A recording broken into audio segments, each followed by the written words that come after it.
Salut tout le monde, bonjour à toutes, bonjour à tous. Bienvenue dans une nouvelle vidéo. Allez là, on va faire du 10 plus 0. Comme d'habitude, pas de technique, pas de stratégie. Je vais un peu baisser. Alors, E4, C5. Donc, c'est plutôt, on va dire, de l'appréciation, de la réflexion plutôt que de la théorie pure et dure. Donc, vous voyez, 2037, 2166. Je me méfie des 2037. Donc là, il développe son fou en C4. Donc j'ai pour habitude, lorsqu'il fait ça, de jouer E6, D6. La structure Chevening. Vous voyez, je connais quand même quelques noms, hein, mais c'est à force de jouer. Alors, si je joue ça et qu'il joue E4, est-ce que je peux jouer D5? Ça reviendrait dans une sorte de française. Mon fou ne sera pas sorti. Donc ça pourrait m'embêter. Je pourrais faire du D6 pour lui casser sa structure. On va jouer E6. Donc comme ça, je mets un véritable mur ici et ici. Cavalier là. Et là, j'ai joué avec D6. Donc à mon avis, il va se développer son cavalier là. D'accord. On va sortir le cavalier tranquillement ici. On se développe. À un moment donné, je vais faire stop, entre guillemets, fou E7. J'aime bien jouer ce petit coup là. On va prendre ici. Il va prendre là. Cavalier ici. Alors, son fou, est-ce qu'il est pénible ? Déjà, il fait libérer une case pour son fou. Donc même si je jouerais cavalier là, il peut rester sur la diagonale ici. Donc vous voyez, le danger, c'est que si j'avais mis un cavalier là, il y a des sacrifices derrière. Cavalier prend. Non, fou prend, pardon. Pion prend. Cavalier prend, attaquant la dame, attaquant le pion. Je bougerai ma dame et viendrai faire échec ici. Là, ça va, j'ai le fou qui protège. Mais c'est des variantes et je me suis souvent pris ça. Donc après, il faut bien défendre et tout. Ce qui est, pour moi, quasiment impossible. S'il y a un cavalier devant, fou prend, pion prend, cavalier prend, dame B6 et cavalier prend G7, échec, eh bien, la défense est très difficile, je trouve. Donc, on va se développer ici. Et à mon avis, il va faire petit roc et jouer sans doute avec F4. Ce qui n'est pas forcément bon F4, j'ai dame B6. Est-ce qu'il va prendre, à mon avis, je pense... Ouais, de toute façon, c'est pas un coup inutile, anodin. Je vais quand même développer mon fou en D7. Donc, là, j'ai des menaces cavalier prend. Il la joue comme ça. Donc, deux possibilités. C'est soit je joue ici, pion prend. Le problème, il risque de jouer ça. Je prendrai ici. Et je me retrouve avec un pion ici qui est complètement isolé. Sur fou prend, cavalier prend, pion prend. Il peut quand même jouer ici. J'ai pas de dame à 5 échecs pour récupérer là. On va prendre du fou. On va essayer d'échanger les pièces. Je joue sur 3 rangées. Et en fait, en faisant ça, ça me permet de libérer. Donc, il y a des coups comme ça qui sont thématiques. Je pense E5 qui est un peu chiant. Sur E5, j'aurai cavalier là. D'accord. Donc, moi, je peux jouer dame ici. Il va jouer fou ici. Ou même dame là, tiens. Ça évite ça lui empêche de faire petit roc. Mais sur fou là, il va vouloir mettre son pion, son fou là. Je vais attaquer là. Il peut pas. En plus, je pourrais le manger. Donc, sur dame ici, il pourra peut-être jouer dame E2. Son pion, son fou, viendrait ici par la suite, prise. Ou même dame D3, je pense. Comme ça, il protégerait là. Ah, ça peut être chiant, ça. Dame B6. Dame D3. Admettons petit roc. Fou E3. Si je prends ici, il me ferait tour ici. Je devrais revenir ici avec ma dame. Petit roc, et après il va faire des coups comme tour ici, et je perdrai ma dame. Je serai obligé, ah oui. Intéressant, je la ferai montrer à la fin la variante. Donc, dame B6, dame D3, petit roc, fou E3, dame prend ici, tour ici, ma dame ne peut pas rester là parce que la tour est ici, ne peut pas prendre le cavalier, d'où l'importance d'avoir développé la dame là. Donc je serai obligé de revenir ici. Il fera petit roc et ensuite tour ici. Madame n'aura plus de case ici parce que la tour contrôlera. Plus de case ici, il y aura le fou. Plus du tout de case là parce que la tour contrôlera. Et la tour viendra empêcher la dame de redescendre ici. Je vous ferai montrer un peu après. Dame B6, dame D3, je trouve que c'est pas mal pour lui. Je peux éventuellement jouer avec tour B8. Il va faire petit roc. Voilà. Je vais faire petit roc. Il faut que essaye de mettre de la pression là. Mais là, sur la pousser ici, ça peut être un peu chiant. Donc là, on va la jouer comme ça. E5. Puis on prend. Je me retrouve avec un point isolé. Si je pousse ici, il vient ici. Est-ce que c'est embêtant? Cavalier là. On va recycler en C5. Et éventuellement ensuite faire des coups de fou ici. Cavalier pour revenir et après sur la case ici. Ça peut être intéressant. Donc on va jouer comme ça. Il va peut-être pousser là. Cavalier ici. S'il vous plaît les enfants. Je peux éventuellement penser à des coups comme ça. Vous voyez, en faisant le tour ici, j'empêche son développement du fou pour le moment. À moins qu'il vienne ici. Tour prend. Fou prend. Tour prend. Non, c'est pas bon. Dame là. Ah bah ça m'arrange. Il va peut-être essayer de venir en G3. Je peux tour prend, fou prend, dame échec, fou ici déjà. Donc je peux même pas récupérer ça. Est-ce que F6 ça peut être intéressant? Prise. Tour prend. Suivi de E5. Est-ce qu'il peut m'empêcher de faire E5? Il bougerait sa dame. En G3 admettons. Ah intéressant. Peut-être même prendre du fou, mettre une pression là-dessus. Et ensuite, s'il prend pas, je fais pion prend ici. C'est très intéressant. F6, j'aime bien. Ça affaiblit ici. Donc sur dame G4, qu'est-ce que je fais? Ben, je peux refermer la colonne F. Ou dame H3. Prise, échec, je bouge.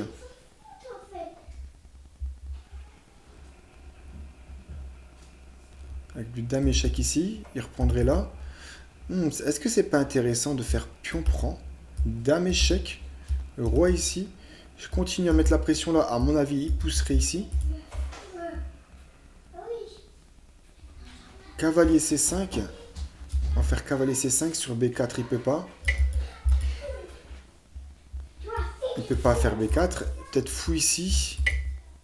Mais je prends. Fou là.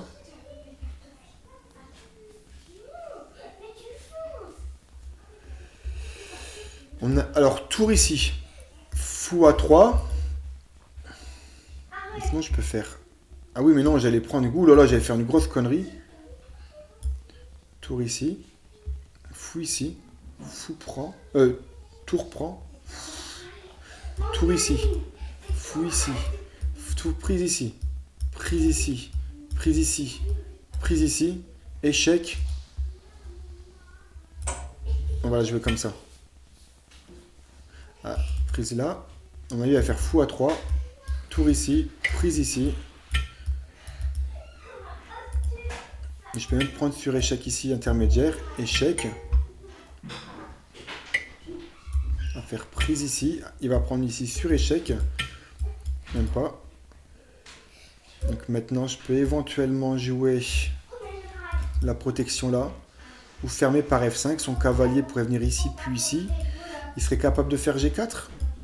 Je crois pas. On va fermer ici. Son cavalier peut venir ici. Je me sens bien. 2, 4, 6, 7 contre 2, 4, 5. J'ai 2 pions d'avant. Ah, il joue quand même ça. Franchement, j'y avais pensé, mais jamais j'aurais cru qu'il aurait osé faire ça, quoi.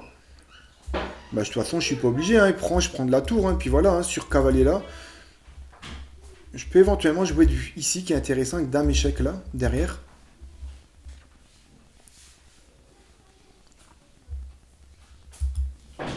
Ça affaiblit tout mon truc aussi.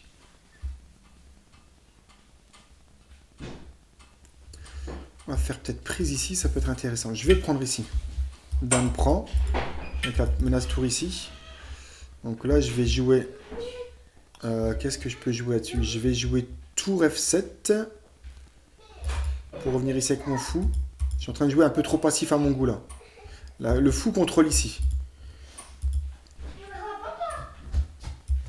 Ce que je peux faire éventuellement, c'est d'essayer de trouver du contre-jeu avec ma dame là-bas. Pour rentrer ici. On peut essayer de jouer ça comme ça. Ah oui, j'ai toujours ce pion là en l'air. Ah mince, j'ai oublié ça.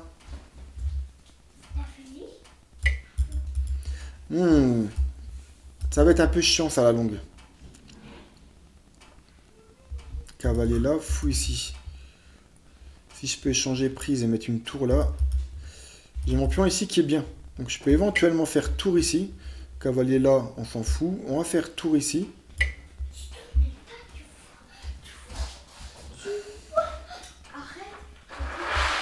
S'il te plaît. Il y a échec là, roi ici. Peut-être faire dame là à la limite.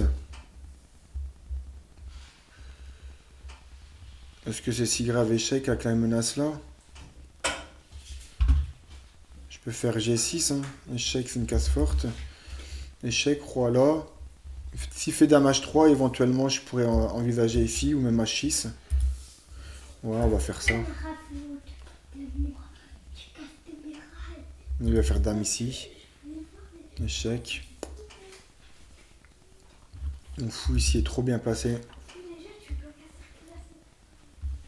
Je vais pousser jusqu'au bout. Je vais mettre un coup de fou ici à la suite. F5, prise, dame prend.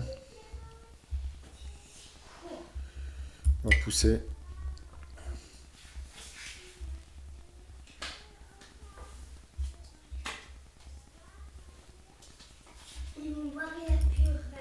Coup de dame ici aussi qui peut être intéressant. Pour dame là ensuite.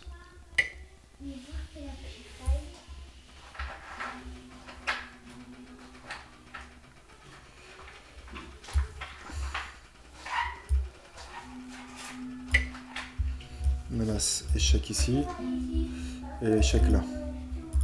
Donc là, j'ai une menace qui est échec, roi ici, et tour échec ici, gagnant fa dame. Et ensuite, je vais pousser ici. Je vais commencer à attaquer. Il va falloir que je pousse ici. Sur tour là, bah, c'est pareil. Échec, roi là, échec, et je fais un échange contre sa tour. Et après, je suis tranquille. J'ai plus qu'à pousser H3. Juste faire attention des coups de dame ici, échec, pour faire mat là. Donc, ça me dérange pas. Lui mobilise 1, 2, 3 pièces sur mon roi. Et moi, avec une seule pièce, j'arrive à tout gérer, on va dire. Donc, et là, en attendant, bah, j'ai ça, ça et ça. Et lui, il n'y a rien. Alors, échec, roi ici. On va pousser. Tranquillement. Mettre une tour ici. Ça, je l'avais vu. Prise, prise, échec, dame là, échec. Ma tour ici est bien placée. Là, je menace de prendre son cavalier. Donc, je ne sais pas si il revient ici. Ça n'a pas servi à grand chose. Moi, je remonte là.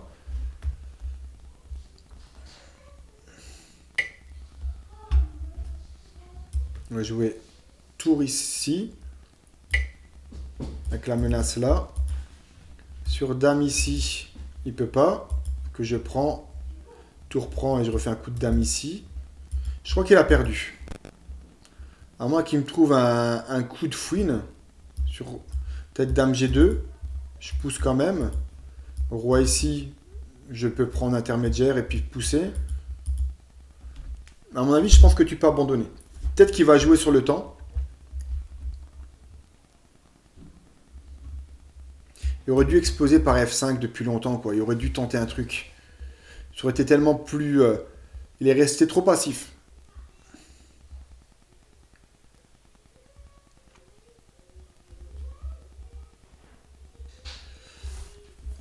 Alors, est-ce qu'il va laisser... Cavalier prend ici. Moi, je vais faire un petit coup de échec ici. Roi là. Ou roi ici. Donc, sur roi là. Je vais faire un coup d'échec intermédiaire. Roi ici, j'ai échec et je gagne sa dame. Et sur... Voilà. Hop, échec. Et je récupère sa dame derrière. Et ensuite, je fais dame. Vous voyez la puissance du fou ici. Hein. À éviter les coups de tour ici. Donc voilà, voilà. Ce que je voulais vous montrer, échiquier d'analyse. Et puis après, je vais vous laisser. Où est-ce que t'es, cavalier H5, c'était bien avant. Fou A3, c'était avant. Cavalier E2. C'était avant le... C'était avant le petit roc. Alors moi, j'avais prévu de faire dame ici. Il peut pas, pour empêcher le petit roc, donc il peut pas mettre fou ici, parce que sinon j'ai dame prend. Et donc du coup, pour sortir le fou et faire petit roc, c'est soit il fait fou là, dame là et grand roc, ce qui est un peu risqué, puisque sa structure de pion est déjà bien avancée, j'ai ma colonne ouverte B, etc., avec une dame déjà dessus. Ou alors, il peut essayer de trouver un truc pour mettre son fou là. En mettant sa dame ici et son fou là, il ne protège plus le cavalier. Et vous allez voir son importance. Donc moi, j'avais vu ça. Ensuite, par exemple, petit roc, fou E3, dame ici. Et là, tour ici. Donc, je ne peux prendre rien du tout. Je ne peux pas aller là. Je suis obligé d'aller là. Sur cette colonne-là, la tour domine. Le cavalier est protégé par la dame. D'où l'importance d'avoir mis la dame ici et non là. Dame, alors là, j'aurais été obligé de faire dame ici. Et là, il y avait petit roc. Parce que si je fais tour ici, il va avoir échec. Et il peut même avoir la nulle. Tour ici. Et je reviens ici. Vous voyez? Donc sur tour ici, dame ici, échec, tour ici, dame ici, échec, etc. perpétuel. Mais en faisant petit roc, ça menace, bah, c'est dame ici, tour ici. Et je ne peux pas revenir ici parce que la tour, elle est bloquée. Et là, à part des coups comme même E5, parce que sur E5, il va pousser là. Et madame n'a pas sa case de repli. Donc moi, je vais vraiment peut-être faire ça. Et à ce moment-là, avec tour ici. Ah ouais, peut-être ça pouvait passer. J'ai pas pensé. J'ai pas été plus loin, vous voyez. Ah ouais, là, ça pouvait peut-être passer. Mais après, il y avait... Ouais, peut-être. J'avais pas envisagé ça.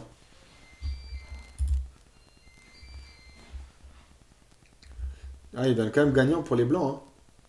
Plus 4. Hein. Plus 4. Faut prendre C6. On est où là? Tour A, B8.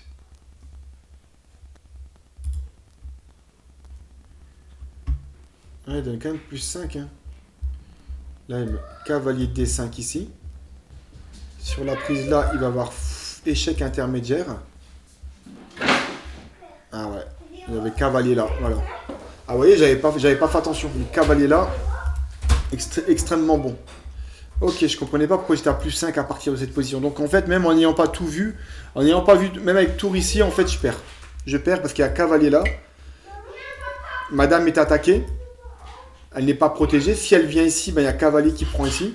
Et si madame prend là, il y a cavalier échec intermédiaire. Je bouge le roi. Et après, il s'en va tranquillement cueillir ici. J'aurais été obligé... Ouais, je perdais une pièce, quoi. Ok, ça marche. Ok, bah écoutez, j'espère que cette vidéo vous a plu. Je vous dis à très bientôt pour une prochaine vidéo. Donc, dame D3 ici, suivi de fou ici. Eh bien, écoutez, le dame prend ici, c'était perdant. C'était quasiment perdant, en fait, hein, quand je regarde bien. Où est-ce qu'on est? Attends, hein, s'il te plaît, masse.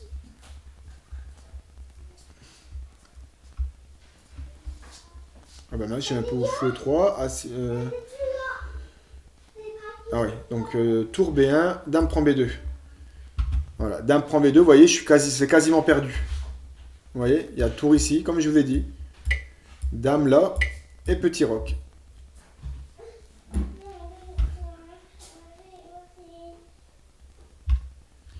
Ah oui, il y avait aussi cavalier D5 tout de suite, en fait. Ah ouais, cavalier D5, et ça perdait tout de suite. Donc vous voyez, en fait, donc c'était vraiment pas bon. J'avais pas tout vu, mais j'avais vu que c'était pas bon. J'avais vu que c'était pas bon, je trouve que c'était une bonne variante, dame D3 et fou E3 derrière. Donc voilà, écoutez, je vous dis à très bientôt dans une prochaine vidéo. Ciao!